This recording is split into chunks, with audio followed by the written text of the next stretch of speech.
बिस्मिल्लाहिर्रहमानिर्रहीम। अस्सलाम वालेकुम माय यूट्यूब फैमिली, कैसे हैं जी आप सब। आई होप सब खैरियत से होंगे और बहुत ही खुश होंगे। अल्हम्दुलिल्लाह मैं भी बिल्कुल ठीक हूँ। आज की वीडियो उन सब बहनों के लिए बहुत ही ख़ास है कि जिन्होंने मुझे कमेंट्स किए और कहा कि आप ही पैनल्स वाला कुर्ता बनाना सिखाएं। तो आज की वीडियो इसी पे है, तो वीडियो को आपने एंड तक देखना है। फुल डिटेल आपके साथ शेयर की है। अगर वीडियो को आप फुल तक नहीं देखेंगे तो आपको अच्छे से समझ नहीं आएगी। क्योंकि इसमें कुछ चीज़ें ऐसी होती हैं कि जो बिल्कुल हमें ध्यान से देखनी होती हैं। तो इसलिए आपसे रिक्वेस्ट है, जब भी आपसे कोई कहे कि वीडियो को एंड तक ज़रूर देखा करें तो प्लीज़ वीडियो को ज़रूर एंड तक जो है वो ज़रूर देखा करें, ताकि किसी भी किस्म का जो है वो आपसे यहाँ पे स्टेप स्किप ना हो।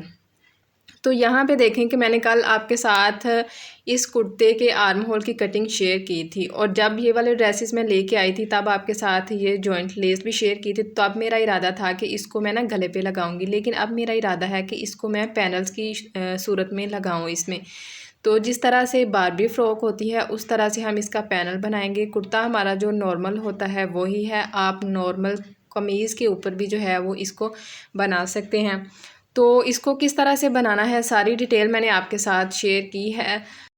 और अभी जो है ना ब्रांड्स में भी ये काफ़ी ज़्यादा ट्रेंड अभी दोबारा से, या पता नहीं पहले ही था, लेकिन ब्रांड्स के अक्सर मैंने ड्रेसेस देखे हैं कि उनमें ना इस तरह से जॉइंट लेस जो है वो लगाई जा रही है। तो मैंने सोचा कि चलें जो चीज़ ट्रेंडिंग में है मैं अपनी यूट्यूब फैमिली के साथ ज़रूर शेयर करती हूँ।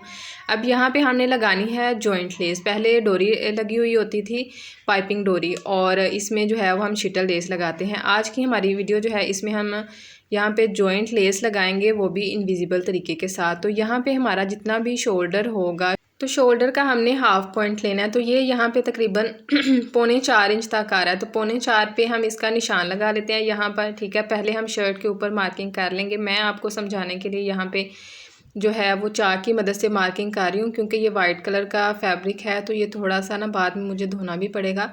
लेकिन आप ना लेड पेंसिल की मदद से जो है वो हल्की हल्की सी मार्किंग कीजिएगा, जितना आपको अच्छे से नज़र आ सके। अब यहाँ पे देखें कि जितना इसका यहाँ पे गैप है ना, 3.25 इंच तक साइड से इसका गैप रखा है। और लेंथ जो है वो मैंने इसकी फुल नहीं रखनी। अगर आपने फुल यहाँ पे लेस लगानी है तो फुल आप इसकी लेंथ रख लीजिएगा, ठीक है।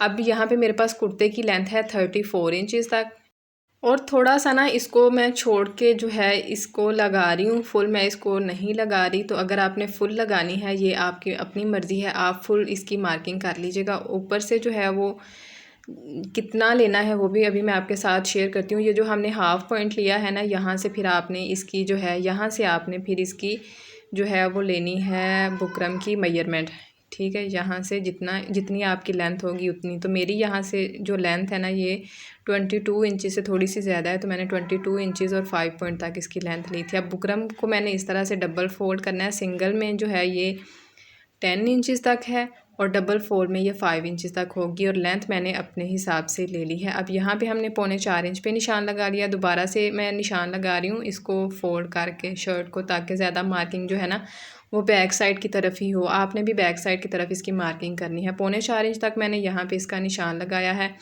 और जितना हम प्लेट ऐड करते हैं ना, लेंथ हमने इसकी उतनी रखनी है। मैंने 11 इंच तक रखी है। हाफ इंच तक ऊपर से यहाँ पे स्टिचिंग में चला जाएगा फैब्रिक, और बाकी 10.5 इंच तक इसकी प्लेट की मार्किंग होगी। आप जिस भी साइज़ से बना रहे हैं ना, आपने अपने प्लेट की मार्किंग से इसका ये वाला निशान लगाना है जो पहले लगाया था। यानी कि ये देखें यहाँ पे हम इसका प्लेट का निशान लगाते हैं ना, फिटिंग का निशान, तो ऊपर से हम इसको 3.5 इंच तक रखते हैं और नीचे से भी 3.5 इंच तक। तो आपने सेम उसी तरह से जिस तरह से हम फिटिंग प्लेट ऐड करते हैं उसी तरह से इसकी यहाँ से मार्किंग करनी है, ठीक है। मैंने यहाँ से दोबारा से आपको दिखा देती हूँ कि इसको मैंने 11.5 इंच माजरत 11 इंच तक रखा था, और रेडी होने के बाद ये 10.5 इंच तक रह जाएगा। अब अगर ये हाफ इंच तक ज़्यादा भी हो जाए ना तो कोई मसला नहीं है। मैंने जिस तरह से प्लेट डालते हैं ना, मैंने नीचे से उसी तरह से इसकी मार्किंग कर ली है 3.5 इंचज़ तक। अब यहाँ से इसकी लेंथ मैं आपके साथ शेयर करने लगी हूँ। 22 इंचज़ तक जो है वो मैंने यहाँ पे बुकरम की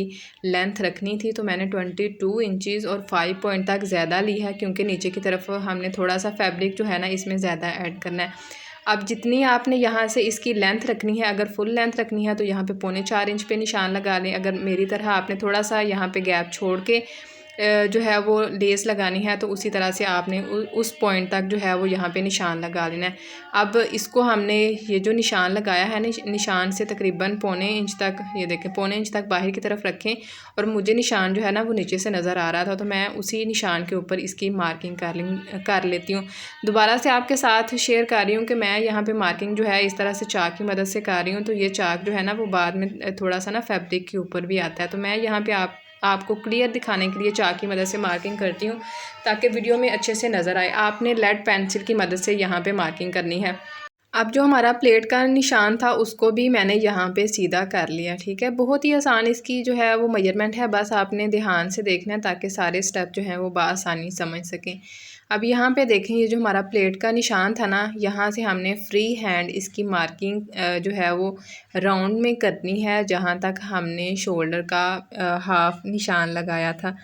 अब जितनी हमारी लेस है ना उसी हिसाब से हमने इसकी अंदर की तरफ मार्किंग करनी है। तो लेस की यहाँ पे ये देखें कन्नी को छोड़ के अंदर की तरफ जितना भी इसका डिज़ाइन होगा तो उसी डिज़ाइन के हिसाब से हमने इसकी मार्किंग लेनी है। तो ये यहाँ पे हाफ इंच तक है तो हाफ इंच तक मैं इसकी यहाँ पे मार्किंग कर रही हूँ। फुल इसी तरह से हमने इसकी मार्किंग करनी है। इस बात का आपने यहाँ पे ख्याल रखना है, मार्किंग यहाँ पे बिल्कुल हमारी परफेक्ट होनी चाहिए। जितनी हमारी मेजरमेंट यहाँ पे परफेक्ट होगी, मार्किंग परफेक्ट होगी और कटिंग इसकी परफेक्ट होगी ना, उतनी ही आप देखिएगा कि फिनिशिंग हमारे ये वाले डिज़ाइन में आएगी। तो ये जो अंदर की तरफ बुकरम है उसको हमने कट करना है। बाहर की तरफ से तकरीबन हाफ इंच तक आप इसका फैब्रिक रखें, बाकी फैब्रिक को कट कर दें। यहाँ से भी तकरीबन 1 पॉइंट तक फैब्रिक जो है वो साइड से कट करके तो इसको ऊपर तक हमने यहाँ पे साइड से कट कर लेना है। अब इसके अंदर की तरफ जो फैब्रिक है ना इसको हम माजरत बुकरम है ना इसको हमने यहाँ से कट कर देना क्योंकि इसमें हमारी जॉइंट लेस आनी है।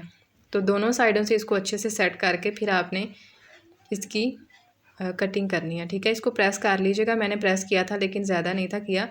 तो ये यहाँ से जो है वो खुल गई है बुकरम, तो आपने इसको प्रेस कर लेना अगर आप बिगनर हैं। मैंने अपनी पिछली काफ़ी ज़्यादा वीडियोस में मैंने आपके साथ शेयर किया हुआ है कि मैं इस तरह से इसको प्रेस करके फिर ही जो है वो कटिंग करती हूँ, फिर हमें बार बार ना बुकरम को सेट नहीं करना पड़ता। अब यहाँ पे देखें हमने ट्रेसिंग व्हील चला के दोनों साइडों पे इसका निशान लगा लेना है ताकि हमारी दोनों साइडों पे पैनल जो है वो बिल्कुल परफेक्ट आएँ।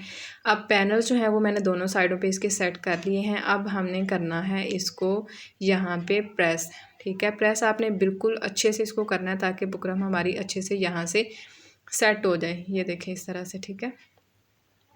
और पहले अच्छे से इसको सेट करना है, जिस भी पॉइंट पर आपने इसको सेट करना है अच्छे से उसको रख लें। और जब आप इसको प्रेस कर रहे हो ना तब भी ख्याल रखिएगा कि हमारी बुकरम जो है वो साइडों पे ना जाए। जितना हमने इसका गैप रखा है ना हाफ इंच तक, तो हाफ इंच तक ही रहे। अब हमने क्या करना है कि ये जो इसके अंदर की तरफ फैब्रिक है ना इसको हमने यहाँ से सेंटर से कट कर लेना, ठीक है। और ये जो तकरीबन 2 पॉइंट तक या 2 पॉइंट से थोड़ा सा हमारा ज़्यादा फैब्रिक होगा दोनों साइडों पर और ये फैब्रिक हमारा ऊपर की तरफ फोल्ड हो जाएगा। अब यहाँ से तकरीबन हाफ इंच तक सीज़र को पीछे ही रोक लें और इस तरह से एक कॉर्नर बना लें। अब यहाँ पे जो भी ग्लू आपके पास अवेलेबल है ग्लू को आपने यहाँ पे लगा के ये जो फैब्रिक है फैब्रिक को ऊपर की तरफ इस तरह से फोल्ड करके अच्छे से प्रेस कर लेना। ऊपर की तरफ से हम इसको जो है वो ग्लू लगाएंगे ताकि इसकी प्रेसिंग जो है ना वो अच्छे से हो जाए, ठीक है। ये देखें इस तरह से पहले एक साइड को हम प्रेस कर लेंगे फिर दूसरी साइड को। मैं पूरी कोशिश करती हूँ कि बिल्कुल आसान मेथड आपके साथ शेयर करूँ और ये भी कोशिश करती हूँ कि अगर कोई बिगनर मेरी वीडियो को देख रहा है ना तो उनको भी आसानी हो बनाने में। हर स्टेप आपके साथ शेयर करती हूँ क्योंकि जो स्टिचिंग करते हैं उनको इन चीज़ों का आइडिया होता है कि किस तरह से हमने इस फैब्रिक को डील करना है और इसको हैंडल करना है। और अब यहाँ पे देखें कि आगे की तरफ भी जितना भी इसका फैब्रिक है इसी तरह से इसको हमने ऊपर पानी लगा के तो अच्छे से सेट कर लेना है। ये कलफ वाला पानी है, मैं अपनी हर वीडियो में आपको बताती हूँ कि अगर आपको इस पानी को बनाने का तरीका नहीं आता तो इसकी वीडियो भी मेरे चैनल पर अपलोडेड है। वीडियो प्लीज़ ज़रूर देखिएगा, ये बड़े काम की चीज़ है। जब आप इसको बना लेंगे ना तो आप वाकई कहेंगे कि आप ठीक कह रही हैं। अब इसको आपने यहाँ पे इस तरह से जो है वो प्रेस कर लेना है। ये जो ग्लू हम लगाते हैं ना ग्लू स्टिक, तो ग्लू स्टिक हाफ इसी डिज़ाइन पे हमारी ख़त्म हो जानी थी इसको इस तरह से फोल्ड करने में। तो जब हमने लेस लगानी थी दोबारा इसके ऊपर जो है वो दूसरा फैब्रिक लगाना था तो एक ग्लू स्टिक गई और एक ग्लू स्टिक जो है वो छोटे वाली तकरीबन 60 या 70 रुपीज़ की आती है। और ये जो हमारा कलफ वाला पानी है ये तकरीबन हमारा 5 रुपये का भी नहीं बनता। तो इसलिए आप इसी पानी को बनाया करें। और इससे जो है वो हमारा काम भी आसान हो जाता है और जो ग्लू होती है ना वो बार बार आयरन को चिपकती भी है। तो ये देखें कि बिल्कुल भी चिपक नहीं रही और अच्छे से प्रेस होती जा रही है। अब दोबारा से मैंने इसमें पानी इसलिए लगाया है ताकि इसका फैब्रिक जो है ना वो अच्छे से सेट हो जाए। तो जब हम ये वाला पानी लगाते हैं ना तो बस हमने यहाँ पे एक बात का ख्याल रखना है कि आयरन को ज़्यादा हमने उठाना नहीं। जब हम आयरन को फ़ौरन से उठा लेते हैं ना तो तब ये अच्छे से यहाँ पे प्रेस नहीं होता। बाकी इसका कोई मसला नहीं है, आप किसी भी फैब्रिक के ऊपर इसको लगा सकते हैं। और बैकग्राउंड नॉइज़ के लिए माज़रत। अब मैं काफ़ी देर से जो है वो रुकी हुई थी कि मैं ना बिल्कुल क्लियर वॉइस करूं, लेकिन सबका भाई अपना अपना काम है। तो अब यहाँ पे देखें कि हमने इसमें लगानी है ग्लू। तो जो भी ग्लू आपके पास अवेलेबल है, UHU है, B6000 है, E8000 है, जो भी ग्लू आप यूज़ करते हैं, फैब्रिक ग्लू भी इस लेस को जो है वो लगा लेती है। तो ये जो कन्नी वाला हिस्सा है ना, कन्नी वाले हिस्से से थोड़ा सा आप पीछे की तरफ ग्लू लगाइएगा ताकि ना हमारी नीडल में ये वाली ग्लू जो है वो ना अटके। और लेस की जो सीधी साइड है वो मैंने नीचे की तरफ रखी थी और इसको बिल्कुल सेट करके हमने यहाँ पे लेस इसकी लगा लेनी है। ठीक है, एक साइड हमारी अल्हम्दुलिल्लाह कंप्लीट हो चुकी है, दूसरी साइड भी कंप्लीट हमने कर ली है। तो अब हमने इसका जो है वो फैब्रिक मज़ीद कट करना है जो नीचे हमने लगाना है। अगर आपके पास कोई एक्स्ट्रा फैब्रिक है सिंपल तो वो आप लगा लें। अगर आपके पास शर्ट का फैब्रिक ही है तो आप शर्ट का फैब्रिक भी लगा सकते हैं। तो यहाँ पे मैं सिंपल ऑफ वाइट कलर का ना फैब्रिक लगा रही हूँ। तो जो हमारी अंदर से मार्किंग निकली थी ना, जो हमने लेस की मार्किंग कट की थी, उस मार्किंग को हमने यहाँ पे रखना है। और दोनों साइडों पे तकरीबन पौने इंच का आप फैब्रिक रखें और इसी मार्किंग से हमने इसको कट कर लेना। ठीक है, दो हमने यहाँ पे ये वाले फैब्रिक कट करने हैं क्योंकि दो हमारी साइड्स हैं और दोनों साइडों पे ये वाले हमारे फैब्रिक आएंगे।